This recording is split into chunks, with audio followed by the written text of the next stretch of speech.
जनमवा माई के करमवा और जाने ला जान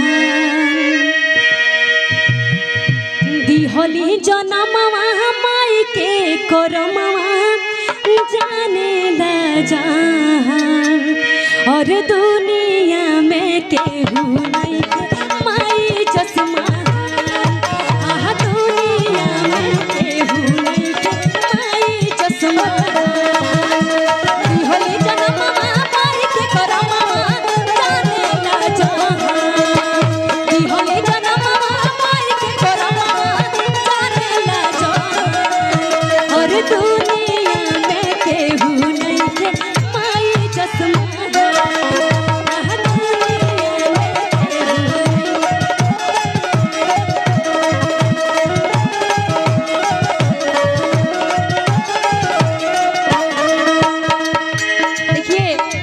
हमारी भी मम्मी है जो कि पढ़ी लिखी नहीं है।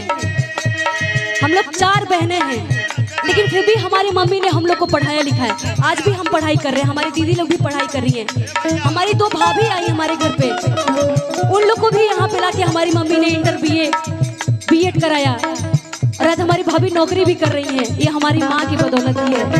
तो अगर एक महिला पढ़ी लिखी रही है भी, अगर वो शिक्षा के बारे में जाने कि हाँ शिक्षा से क्या होने वाला है, तो अपने बच्चों को जरूर शिक्षा देती है। और वैसी हमारी माँ है जो कि हम लोग को पढ़ाया लिखाया इस लायक बनाया कि हम लोग यहाँ पे आके 2 शब्द बोल पा रहे हैं।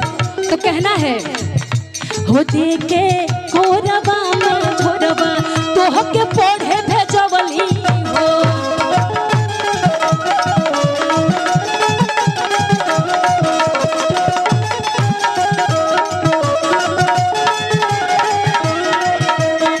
जब हमनी के छोट रही जा, हम बचपन देखने बाड़ी, जब हमनी को छोटा रही तो हमारा माँ हमको भेजे पढ़े खातिर।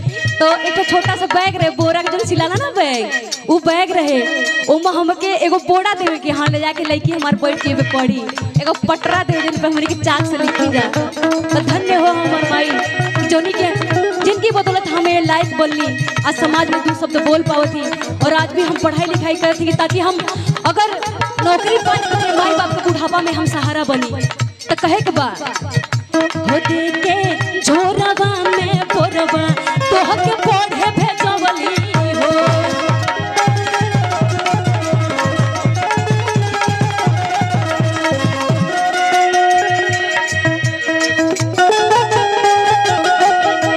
देखिए हमारे भैया कपिल रप्पा उनकी तरफ से हमें हजारों हजार का पुरस्कार तहे दिल से नमोधाय सादर जय भीम है।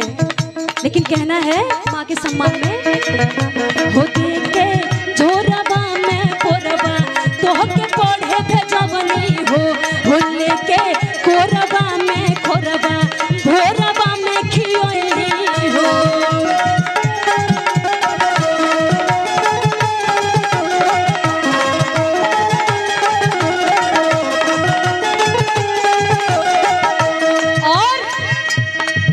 और माई बिना मनवा लगे ना भवनवा भइल बा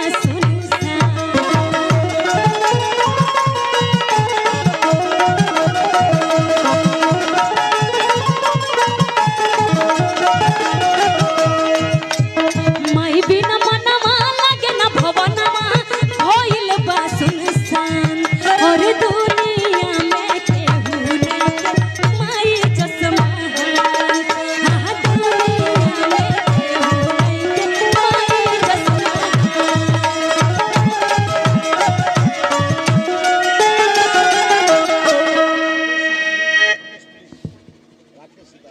आदरणीय हमारे 2000 का पुरस्कार ढेर सारा आशीर्वाद प्यार दुलार मिला।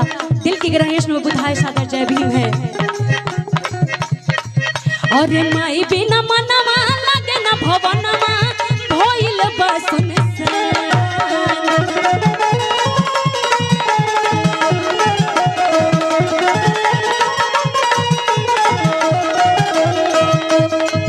और दुनिया में केहू नहीं माई चश्मा